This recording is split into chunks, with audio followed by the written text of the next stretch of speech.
Hello. Today I've been reading Harry Potter and the Chamber of Secrets. Yay! Because I'm rereading the entire series and it's very nice. Today I want to teach you a little bit about the Chamber of Secrets since I expect that you haven't started reading the series since my first video. So, I might as well teach you a little bit more about Harry Potter. I'd like to start off with the new Defense Against the Dark Arts teacher that took over the job after Quirrell was, fired, is Gilderoy Lockhart. That's one of Maddie's favorite professors. Gilderoy Lockhart. Chapter 6. Gilderoy Lockhart wrote quite a many novels about the dark arts, which include Break with a Banshee, Gadding with Ghouls, Holidays with Hags, Travels with Trolls, Voyages with Vampires, and Wandering with Werewolves. Oh, and Year with the Yeti. These were all books published by Gilderoy Lockhart. He is a very famous reader. No, he's a very famous wizard. I apologize. And it just so happens that the day that Harry is going to Diagon Alley, Gilderoy Lockhart is at Flourish and Blots, and it says Gilderoy Lockhart will be signing copies of his autobiography Magical Me today at 12:30 p.m. to 4:30 p.m. Very important because this is where Harry gets his books for free, which means he can give it to Ginny because Ginny is a poor ginger who comes from the Weasley family, and she needs her books for free. You don't want to give her any. Oh, yeah. Oh, so you don't want to make her pay for all of her books. That'd be horrible.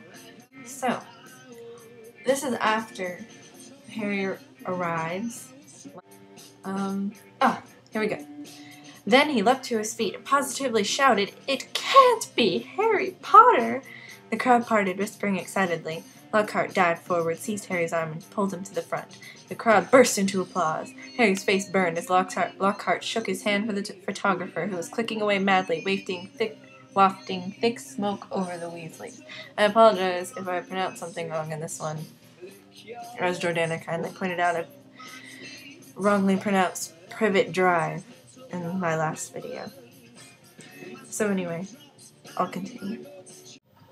Anyway, this outburst from Gilderoy Lockhart that brings attention to Harry also brings attention to Draco Malfoy, my favorite character. Well, yeah, because Tom Felton plays him.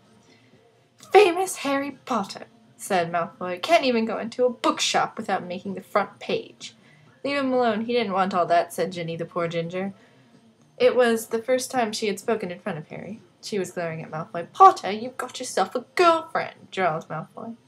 Ginny went scarlet as Ron and Hermione fought their way over, both clutching stacks of Lockhart's books. "Oh, it's you," said Ron, looking at Malfoy as if he were something unpleasant on the sole of his shoe. I'd probably cry if Malfoy was on the sole of my shoe, and in a good way. "But you're surprised to see Harry here, eh?" "Not as surprised as I am to see you in a shop, Weasley," retorted Malfoy. "I suppose your parents will go hungry for a month to pay for all those." Harry went as red as Ginny the ginger.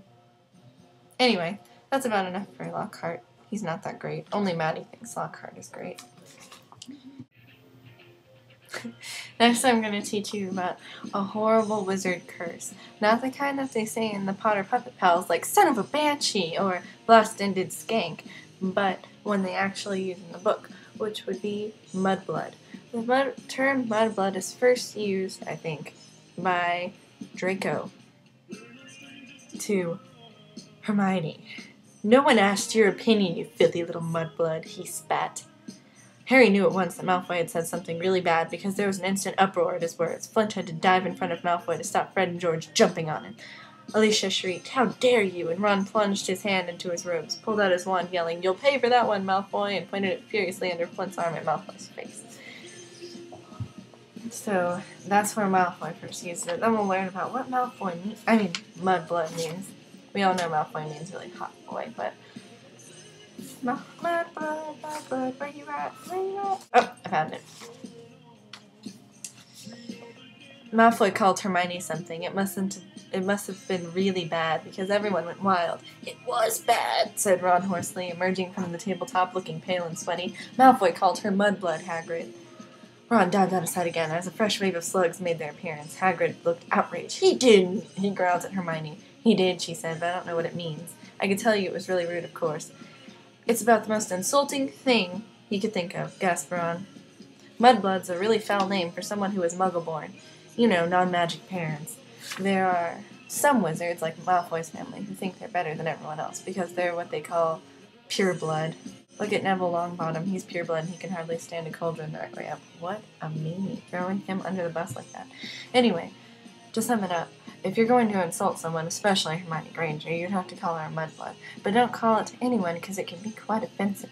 The only person that's actually alright to call a mudblood would be Hermione Granger because she's played by Emma Watson. Unbreakable vow or not, she's stupid.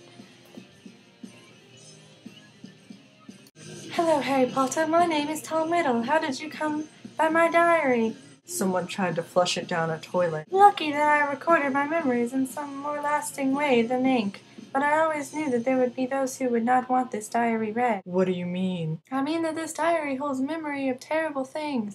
Things that were covered up. Things that happened at Hogwarts School of Witchcraft and Wizardry." "That's where I am now. I'm at Hogwarts and horrible stuff's been happening. Do you know anything about the Chamber of Secrets?" "Of course I know about the Chamber of Secrets. In my day, they told us it was a legend, that it did not exist. But this was a lie. In my 5th year, the chamber was opened and the monster attacked several students, finally killing one. I caught the person who opened the chamber and he was expelled by the headmaster. Professor Dippet, ashamed that such a thing had happened at Hogwarts, forbade me to tell the truth. A story was given out that the girl had died in a freak accident. They gave me a nice, shiny, engraved trophy for the trouble and warned me to keep my mouth shut. But I knew it could happen again. The monster lived on, and the one who had the power to release it was not in prison." Next, we're going to learn about Basilisk. Finally, if you are a Slytherin heir and you are looking to kill a bunch of mudbloods, I'm going to tell you about a ferocious beast that lives in the Chamber of Secrets, Chapter 16, page 290. It's from a page torn from a very old library book. Harry smoothed it out eagerly, and Ron leaned in close to read it too. It's probably from the restricted section. "Of the many fearsome beasts..."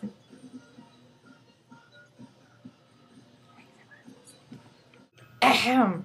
"Of the many fearsome beasts and monsters that roam our land, there is none more curious or more deadly than the basilisk, known as the King of Serpents. This snake, which may reach gigantic size and live many hundreds of years, is born from a chicken's egg hatched beneath a toad. Its methods of killing are the most wondrous, far aside from its deadly and venomous fangs. The basilisk has a murderous stare, and all who are fixed with the beam of its eye shall suffer instant death," kind of like Medusa.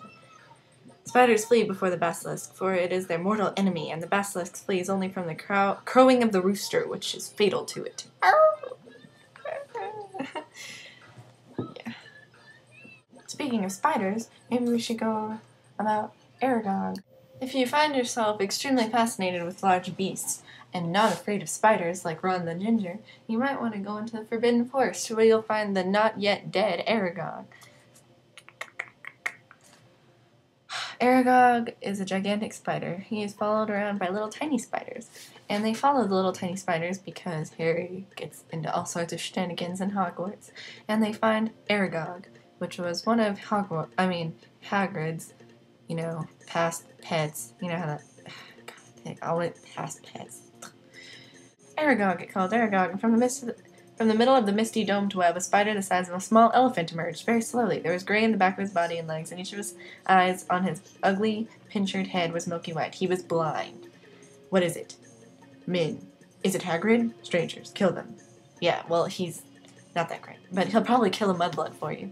If you're looking to get rid of Hermione, that'd probably be the place to go." "No, wait, you can't. He's dead." And that's my lesson on Harry Potter and the Chamber of Secrets. I hope you learned a lot, because I'm trying to educate you all on the terms of Harry Potter. And now you know what a basilisk is, what a mudblood is, Gilderoy Lockhart's fame, and Aragog, without any spoilers. Oops, I lied. There's a few spoilers, but it's okay. Tune in next time and maybe I'll tell you about A Prisoner of Azkaban. Maybe.